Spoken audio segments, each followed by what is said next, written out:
Welcome to Kenton's videos. Enjoy the video. You start on the Samsung. Turn on Mobile Hotspot in Settings, Connections, Mobile Hotspot, and Tethering so the phone broadcasts immediately. Give the network a clear SSID and a WPA2 password. This secures access and prevents random connections. Choose 4 GHz for broader Vivo compatibility, unless you need faster 5 GHz. Make sure mobile data is active and you have allowance, otherwise the hotspot will be useless. Once done, leave the hotspot screen visible to stop Samsung from sleeping and terminating. On your Vivo, open Settings and go to Wi-Fi so you can scan for the Samsung SSID you just created.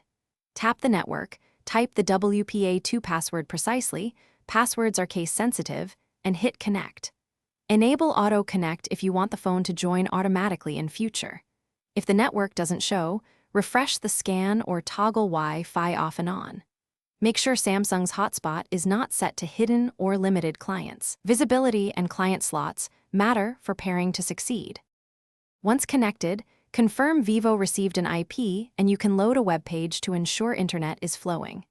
If pages fail, first toggle Samsung mobile data and hotspot off and then on.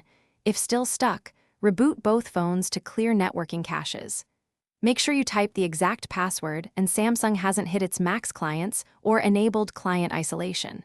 If problems persist, switch Samsung to the other Wi-Fi band or use USB tethering as a fallback for a direct, reliable link. Thanks for watching. Consider subscribing if we helped you.